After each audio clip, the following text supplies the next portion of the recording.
بسم اللہ الرحمن الرحیم۔ السلام علیکم دوستو۔ عبد الرحمن بندیشہ جو کہ چودھری سعید بندیشہ کا بیٹا تھا اور چودھری الیاس بندیشہ جسے الیاسہ چونٹیا بھی کہا جاتا تھا اس کا بھتیجا تھا۔ عبد الرحمن بندیشہ کو پچھلے سال اکتوبر 2019 میں قتل کر دیا گیا اور اس کے قتل کا الزام چودھری الیاس بندیشہ کے داماد ڈاکٹر نثار جو کہ اب PTI حلقہ NA 106 کے امیدوار ہیں ان پر عائد کیا گیا کہ انہوں نے ایک پلاننگ کے تحت بندیشہ خاندان کے آخری چشم و چراغ عبد الرحمن بندیشہ کو قتل کروایا تاکہ ان کی سیاست کا راستہ صاف ہو جائے اور کوئی بھی حلقہ میں ان کا بڑا مخالف نہ رہے جو کہ ان کی ہار کا سبب ہو۔ لیکن عبد الرحمن بندیشہ کے قتل کے بعد اس کی بہن سدرا سعید بندیشہ سیاسی میدان میں آ گئیں اور انہوں نے NA 106 سے الیکشن لڑنے کا فیصلہ کیا۔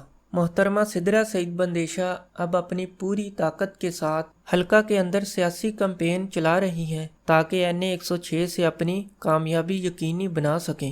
عبد الرحمن بندیشہ کے قتل کے بعد بندیشہ خاندان کے اندر کوئی بھی ایسا فرد نہ بچا جو کہ سیاسی باغ دوڑ سنبھال سکے۔ اسی وجہ سے اپنے خاندان اور سیاسی معاملات کو سنبھالنے کے لیے چودھری سعید بندیشہ کی بیٹی محترمہ سدرا سعید بندیشہ کو سیاسی میدان میں آنا پڑا۔